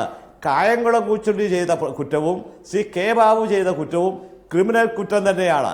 ആ നിലയ്ക്ക് കാണുമ്പോൾ ഇത് ഒരു ക്രിമിനൽ കുറ്റം ചെയ്ത മന്ത്രിയെ ഈ മന്ത്രിയുടെ ഔദ്യോഗിക കൃത്യനിർവഹണത്തിന്റെ ഭാഗമല്ല, മന്ത്രിയുടെ ഔദ്യോഗിക കൃത്യനിർവഹണത്തിന്റെ ഭാഗമായി വന്നിട്ടുള്ള നയപരമായിട്ടുള്ള പാളിച്ചകളോ സംരക്ഷിക്കുന്ന ഉത്തരവാദിത്വമോ ആ സമയത്ത് മാത്രമാണ് അഡ്വക്കേറ്റ് ജനറലിന്റെ ഭരണപരമായിട്ടുള്ള ചുമതല എന്ന നിലയിൽ വരുന്നത്. ഇവിടെ ശ്രീ ബാബു എന്ന മന്ത്രി തന്റെ അധികാരം ഉപയോഗിച്ചുകൊണ്ട് അത് ദുർവിനിയോഗം ചെയ്ത് അബ്കാരി കോൺട്രാക്ടർമാരിൽ നിന്ന് പണം പിരിച്ചു. ആ പണം പിരിക്കാൻ ഇവിടെ ഭരണഘടനാപരമായിട്ടോ നിയമപരമായിട്ടോ കെ ബാബു എന്ന മന്ത്രിയെ ആരും ചുമതലപ്പെടുത്തിയിട്ടേ ഇല്ല. ആ ചുമതലപ്പെടുത്താത്ത കാര്യം അദ്ദേഹം ചെയ്തത് സ്വകാര്യ ആവശ്യത്തിന് വേണ്ടിയിട്ടാണ്. അങ്ങനെ ചെയ്തത് അഴിമതിയാണ്. അഴിമതി എന്ന് പറഞ്ഞാൽ സാമ്പത്തികമായിട്ട് പണം പിരിക്കൽ മാത്രം അല്ല, സ്വജനപക്ഷപാതമുണ്ട്, വഴിവിട്ടുള്ള പ്രവർത്തനങ്ങളുണ്ട്, സർക്കാരിന് ഖജനാവിന് നഷ്ടം വരുത്തുന്ന പ്രവർത്തനങ്ങളുണ്ട്. ഇതെല്ലാമാണ് പരാതിക്കാരൻ എന്ന നിലയിൽ തൃശൂർ കോടതിയിൽ വന്നത്. വിജിലൻസ് കോടതി ഈ കാര്യം ഗൗരവപൂർവ്വമായിട്ട് പരിശോധിച്ചു. ആ പരിശോധനയുടെ അടിസ്ഥാനത്തിലാണ് കുറ്റകരമായിട്ടുള്ള പ്രവൃത്തി ശ്രീ ബാബുവിന്റെ ഭാഗത്തുണ്ടായിട്ടുണ്ട്, എക്സൈസ് മന്ത്രിയുടെ ഭാഗത്തുണ്ടായിട്ടുണ്ട് എന്ന് മനസ്സിലായി. ആ കുറ്റകരമായ പ്രവൃത്തിക്ക് കുടപിടിക്കുന്ന നടപടികളാണ് വിജിലൻസ് ചെയ്തു വരുന്നത് എന്നായിരുന്നു കോടതിയുടെ മറ്റൊരു കണ്ടെത്തൽ. അതുകൊണ്ട് തന്നെ കോടതി ഇടപെട്ട് വിജിലൻസ് കോടതി പറഞ്ഞു, ഇത് കേസ് രജിസ്റ്റർ ചെയ്ത് തന്നെ മുന്നോട്ട് കൊണ്ടുപോകണം, കുറ്റവാളികളായിട്ടുള്ള ആൾക്കെതിരെ കേസെടുക്കണം. അങ്ങനെ വിജിലൻസ് എന്ന സംസ്ഥാന സർക്കാരിന്റെ അന്വേഷണ ഏജൻസിയോടാണ് ഉത്തരവ് കൊടുത്തത്. അന്വേഷണ ഏജൻസിയുടെ ഒരു കുറ്റകരമായിട്ടുള്ള പ്രവർത്തനത്തെ നിയന്ത്രിക്കുന്നതിന് പകരം കുറ്റവാളിയെ സംരക്ഷിക്കുന്നതിന് വേണ്ടിയിട്ടാണ് ബഹുമാനപ്പെട്ട അഡ്വക്കേറ്റ് ജനറൽ ഇന്ന് കോടതിയിൽ ഹാജരായി ഇപ്രകാരമുള്ളൊരു അവസ്ഥയിലേക്ക് എത്തിച്ചത്. നികുതി പണം കൊടുത്ത് ആ പണത്തിന്റെ ഒരു പങ്കുപറ്റുന്ന സർക്കാരും ഭരണഘടനാപരമായി പ്രവർത്തിക്കാനായിട്ട് ബാധ്യതപ്പെട്ട അഡ്വക്കേറ്റ് ജനറലും ഈ കാര്യത്തിൽ കാണിച്ചിരിക്കുന്നത് ഒരു കുറ്റകരമായ പ്രവൃത്തി തന്നെയാണ്, വീഴ്ച തന്നെയാണ്. ഇവിടെ ശ്രീ ബിജു രമേശ്, കെ ബാബു പറയുന്നു, ടെലിവിഷൻ ചാനലുകളിൽ സ്ക്രോൾ കണ്ടിട്ടാണ് ഞാൻ രാജിവെച്ചത്, എൻ്റെ ധാർമ്മികത അത്രത്തോളമാണ്, ഗുരുതരമായ പരാമർശങ്ങൾ എന്തെങ്കിലും ഉണ്ടെങ്കിൽ സാങ്കേതികത്വത്തിൽ ഞാൻ പിടിച്ചു തൂങ്ങില്ല എന്ന് പണ്ടേ പറഞ്ഞതാണല്ലോ, അതുകൊണ്ടാണ് ഞാൻ എൻ്റെ നേതാക്കളായ എ കെ ആൻ്റണിയോടും ഉമ്മൻചാണ്ടിയോടും പറഞ്ഞ് രാജിവെച്ചിരിക്കുന്നത് എന്നാണ്. രണ്ടാമത്തേത്, രാജി സ്വീകരിക്കുന്നില്ല എങ്കിൽ തന്നെയും ഞാൻ MLA ക്വാർട്ടേഴ്സിലെ റൂം പറഞ്ഞു കഴിഞ്ഞിരിക്കുന്നു, എനിക്ക് PA വേണമെന്ന് ആവശ്യപ്പെട്ടിരിക്കുന്നു, ബാക്കി എല്ലാ കാര്യങ്ങളും ഔദ്യോഗിക വസതി അടക്കമുള്ള എല്ലാ കാര്യങ്ങളും ഒഴിഞ്ഞിരിക്കുന്നു എന്നാണ്. മറുപക്ഷത്തോ രാജി സ്വീകരിക്കുന്നില്ല, കെ ബാബുവിനെ രക്ഷിക്കുന്നതിന് വേണ്ടിയുള്ള ശ്രമം കൂലങ്കഷമായി ഹൈക്കോടതിയിൽ നടക്കുകയും ഒക്കെ ചെയ്യുന്നു.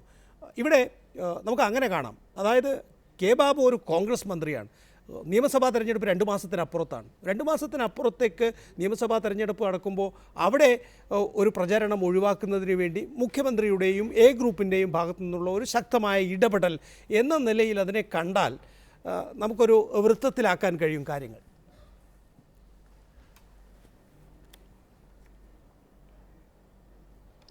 ഇല്ല, ബാബു ഈ എഫ്ഐആർ ഇട്ടപ്പോൾ ഞാൻ രാജിവെക്കുന്നു, മുഖ്യമന്ത്രി സ്വീകരിക്കുകയും ചെയ്തിരുന്നെങ്കിൽ കുറച്ചുകൂടെ അതിനൊരു മാന്യത ഉണ്ടായിരുന്നു. ഇത് ബാബു പോയി CMO ആയിട്ട് ആലോചിച്ചതിന് ശേഷം രാജിക്കത്ത് നൽകാൻ പറയുന്നു. രാജിക്കത്ത് മേടിച്ച് അവിടെ വെച്ചിട്ട് ഇപ്പം ദിവസങ്ങളാവുന്നു. അതേ സമയത്ത് ഗവൺമെന്റ് തന്നെ പ്രതിയെ രക്ഷിക്കുന്നതിലേക്ക് വേണ്ടി ഈ നേരത്തെ പറഞ്ഞതുപോലെ അഡ്വക്കേറ്റ് ജനറലിനെ കൊണ്ട് ഡിവിഷണൽ ബെഞ്ചിന് പണ്ട് തൊട്ടേ AGക്ക് ഭയങ്കര സ്വാധീനമാണെന്ന് പരക്കെ ഒരു പബ്ലിസിറ്റി പണ്ടും വന്നിട്ടുള്ളതാണ്. പണ്ടിരുന്ന ചീഫ് ജസ്റ്റിസിന്റെ പേരിൽ ഒരുപാട് അതിന്റെ പേരിൽ ഒരു ആരോപണങ്ങൾ കേട്ടിട്ടുള്ളതാണ്. അവരുടെ സുപ്രീം കോടതി ജഡ്ജി ആവാനുള്ള ഇതുപോലും പ്രശ്നമായതൊക്കെ ഇതാണെന്ന് പറയപ്പെടുന്നു. അപ്പോൾ AG പലപ്പോഴും ഈ ഡിവിഷണൽ ബെഞ്ച് വളരെ സ്വാധീനമുണ്ട് എന്നുള്ളൊരു ധാരണ ഗവൺമെന്റിലും വരുത്തി വെച്ചിട്ടുണ്ട്. അതുകൊണ്ടാണ് ഡിവിഷണൽ ബെഞ്ചിൽ കൊണ്ടുപോയി ഈ കേസിനൊരു അനുകൂലമായ ഒരു വിധി ഉണ്ടാക്കാൻ കഴിയുമെന്നൊരു പരീക്ഷണം നടത്തി നോക്കിയത്. അത് പാളിപ്പോയി. അതാണ് അവിടെ സംഭവിച്ചിരിക്കുന്നത്. അതേസമയത്ത് ഇത് വരേണ്ടിയിരുന്നത് മിസ്ലിയൻസ് ബെഞ്ചിലാണ്. കമാൽ പാഷയുടെ ബെഞ്ച്, അദ്ദേഹത്തിന്റെ ബെഞ്ചിലാണ് ഇത് വരുന്നതെങ്കിൽ മാണി സാറിന് കിട്ടിയതുപോലുള്ള പണിയായിരിക്കും ചിലപ്പോൾ ഇന്ന് കിട്ടേണ്ടിയിരുന്നത്. അത് വരാതിരിക്കാൻ വേണ്ടിയാണ് ഈ കളികളെല്ലാം കളിച്ചു നോക്കിയത്. ഇല്ല, ബാബു അത്ര ആത്മാർത്ഥമായിട്ടാണ് പറയുന്നതെങ്കിൽ വിജിലൻസ് FIR ഇട്ട കേസ് അന്വേഷിച്ച് ബാബു അതിൽ കുറ്റക്കാരനല്ല എന്ന് ജനസമൂഹത്തോട് കൊണ്ടുവരുന്നതിനല്ലേ സഹകരിക്കേണ്ടത്. അല്ലാതെ അതിന് പോയി ഹൈക്കോടതിയിൽ പോയി രണ്ടാമത് ഉച്ചയ്ക്ക് ശേഷം കൊണ്ട് വേറെ അഡ്വക്കേറ്റിനെ വെച്ച് സ്റ്റേക്ക് പിന്നെയും മൂവ് ചെയ്യുന്നതിന്റെ ആവശ്യം എന്താണ്? അപ്പോൾ ബാബുവിന് തന്നെ അറിയാം കേസ് അന്വേഷിച്ചാൽ ബാബു ജയിലിൽ പോകുമെന്നുള്ള കാര്യത്തിൽ ബാബുവിന് ഉറപ്പുള്ളത് കൊണ്ടാണ്, ഭയപ്പെടുന്നത് കൊണ്ടാണ് ആ അന്വേഷണത്തിന് തടസ്സം ചെയ്തുകൊണ്ട് ഹൈക്കോടതിയെ പിന്നെയും സമീപിക്കുന്നത്. അല്ലാതെ അന്വേഷണം നേരിടുകയല്ലേ ചെയ്യേണ്ടത്.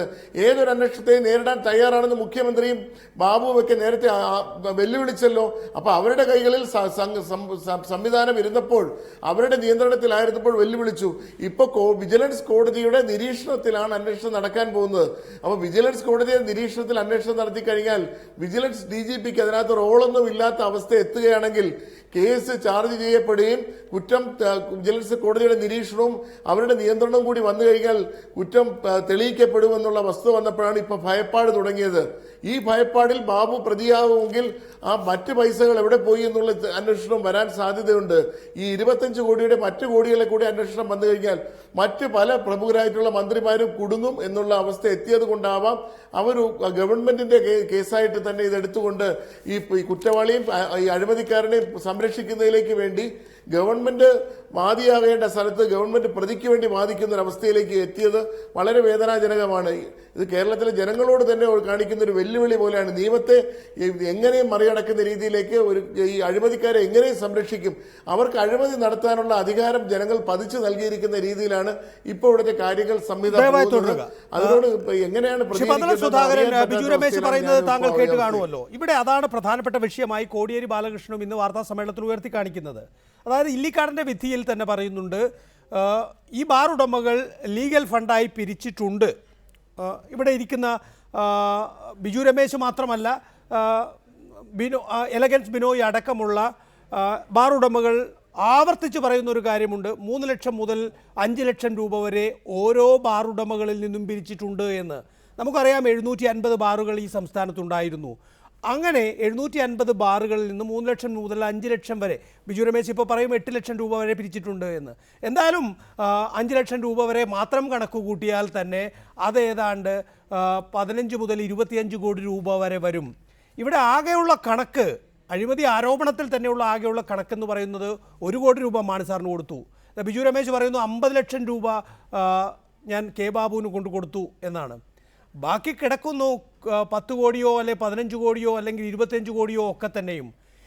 ഈ അന്വേഷണം, അതായത് തൃശ്ശൂർ വിജിലൻസ് കോടതിയുടെ കോടതി നിരീക്ഷണത്തിലുള്ള വിജിലൻസിൻ്റെ അന്വേഷണം നടക്കുകയാണ് എങ്കിൽ ബാക്കിയുള്ളവരുടെ മേൽ കൂടി അന്വേഷണം വരും എന്നു ഭയക്കുന്നതിനാലാണ് കെ ബാബുവിനെ പോലും മറികടന്ന് ഉമ്മൻചാണ്ടി അതീവ താല്പര്യം കാണിക്കുന്നത് കെ ബാബുവിനെതിരായ തൃശ്ശൂർ വിജിലൻസ് കോടതി വിധി താൽക്കാലികമായ എങ്കിലും സ്റ്റേ ചെയ്ത് കിട്ടണം എന്ന്.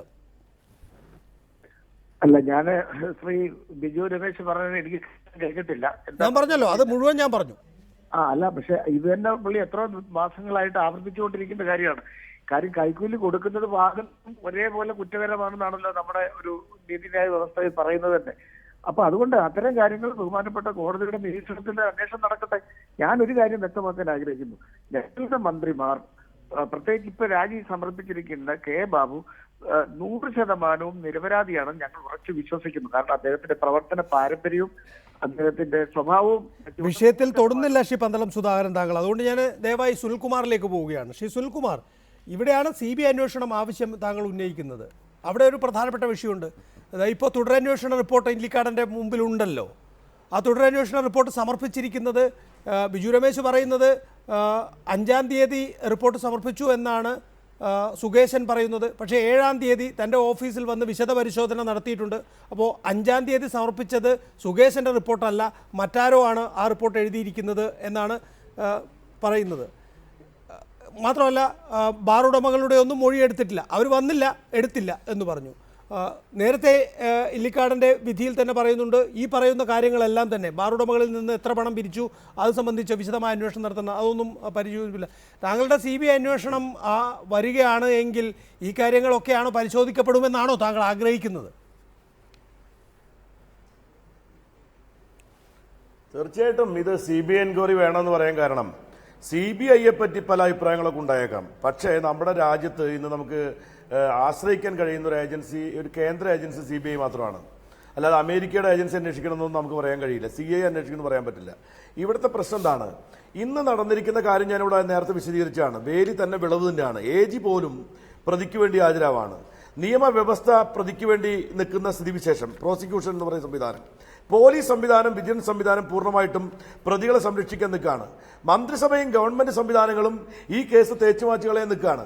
പക്ഷെ ഒരു കാര്യം ഇതിന്റെ FIR ഇട്ട കാലം മുതൽ തന്നെ വ്യക്തമാകുന്ന കാര്യം, ഇവിടെ കൈക്കൂലി നടന്നിരിക്കുന്നു. ബാർ ഉടമസ്ഥന്മാർ 20 കോടിയിലധികം രൂപ പിരിച്ചിരിക്കുന്നു.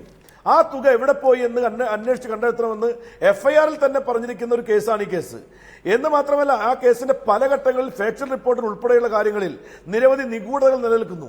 അവസാനം തുടരന്വേഷണം എന്ന് പറയുന്ന ഇല്ലിക്കാടൻ വക്കീൽ ജഡ്ജിന്റെ വിധി വന്നതിന് ശേഷം പോലും അതിലെ റെലവന്റ് ആയിരിക്കുന്ന സാക്ഷികൾ എന്ന് പറയുന്ന ബാർ ഉടമസ്ഥന്മാർ 26-ാം തീയതിക്കകം ഞങ്ങൾ മൊഴി കൊടുക്കാം എന്ന് പറഞ്ഞ് അവർ കത്ത് കിട്ടിയതിന് ശേഷം ആ 26-ന് മുമ്പ് ധൃതി പിടിച്ച് റിപ്പോർട്ട് കൊടുക്കുന്നു. ആ റിപ്പോർട്ട് കൊടുത്തതിന് ശേഷവും ആ ഡേറ്റിന് ശേഷവും ഈ കേസിലെ പ്രധാനപ്പെട്ട സാക്ഷിയായിരിക്കുന്ന ബിജു രമേശിന്റെ വീട്ടിൽ, അദ്ദേഹത്തിന്റെ ഓഫീസിൽ വന്ന് ഈ അന്വേഷണ ഉദ്യോഗസ്ഥൻ അന്വേഷണത്തിന്റെ ഭാഗമായിട്ടുള്ള പല കാര്യങ്ങളും ചോദിച്ചറിയുന്നു. അതിന്റെ അർത്ഥം അന്വേഷണ ഉദ്യോഗസ്ഥൻ പോലും അറിയാതെ സർക്കാർ ഇടപെട്ടുകൊണ്ടാണ് ഈ റിപ്പോർട്ട് കൊടുത്തതെന്നാണ്. ഇവിടെ ഇന്ന് സംഭവിച്ചതെന്താ? ഇവിടെയും ഈ ബഹുമാനപ്പെട്ട ഹൈക്കോടതിക്ക് മുൻപാകെ അഡ്വക്കേറ്റ് ജനറൽ ഹാജരായ സംഭവം ബഹുമാനപ്പെട്ട ആഭ്യന്തര വകുപ്പ് അറിഞ്ഞിട്ടില്ല. ആഭ്യന്തര വകുപ്പ് അറിയാതെ ഇത് നടന്നിരിക്കുന്നത് എങ്ങനെയാണ്? മുഖ്യമന്ത്രിയുടെ കീഴിൽ വരുന്ന അഡ്വക്കേറ്റ് ജനറലിനെ അധികാര ദുർവിനിയോഗം നടത്തി അദ്ദേഹത്തിന്റെ അനുചരനായിരിക്കുന്ന ഈ മന്ത്രിയെ രക്ഷിക്കാൻ വേണ്ടി ഈ ഗവൺമെന്റും മുഖ്യമന്ത്രി കൂടി ഇടപെടുകയാണ്. FIR ഇടാൻ വേണ്ടി പറഞ്ഞിട്ട് 48 മണിക്കൂർ കഴിഞ്ഞിട്ടും FIR ഇടാൻ പോലീസ് ഉദ്യോഗസ്ഥന്മാർ തയ്യാറായിട്ടില്ല. അങ്ങനെ വരുമ്പോൾ ഞാൻ CBI എൻക്വയറി ആവശ്യപ്പെട്ടിരിക്കുന്നത് വളരെ റെലവന്റ് ആയിട്ടൊരു ആവശ്യമാണ് എന്ന് കോടതിയെ ബോധ്യപ്പെടുത്തി കൊടുക്കാൻ കഴിയാവുന്ന വിധത്തിലേക്ക് കാര്യങ്ങൾ വരികയാണ്. അപ്പൊ സത്യമായി കണ്ടെത്താൻ വേണ്ടിയിട്ടുള്ള ഒരു നിലപാടല്ല വിജിലൻസിന്റെ ഭാഗത്തുണ്ടായിക്കൊണ്ടിരിക്കുന്നത്. വിജിലൻസ് സംവിധാനം എന്ന് പറയുന്നത് തന്നെ നിലനിൽക്കുന്ന സർക്കാരിലെ ഉന്നതന്മാർക്കെതിരായി ഒന്നും ചെയ്യാൻ പറ്റാത്ത ഏതെങ്കിലും ഒരു ലൊട്ടിലൊടുക്ക് കേസുകൾ അന്വേഷിക്കാൻ വേണ്ടി മാത്രം പറ്റുന്ന വില്ലേജ് ഓഫീസർമാരെയോ സർക്കാർ ഉദ്യോഗസ്ഥന്മാരെയോ 1000-ഓ 2000-ഓ കൈക്കൂലി വാങ്ങിയാൽ കണ്ടുപിടിക്കാൻ വേണ്ടി മാത്രം പറ്റുന്ന ഒരു സംഗതിയാണ്. ആ സംഗതി വെച്ചുകൊണ്ട് ഈ കേസ് അന്വേഷിക്കാൻ പറ്റില്ല എന്നുള്ളതാണ് താങ്കളുടെ വാദം. ബിജു രമേശ്, അഡ്വക്കേറ്റ് ഉദയഭാനു, പന്തളം സുധാകരൻ എഡിറ്റേഴ്സ് അവറിൽ പങ്കെടുത്തതിന്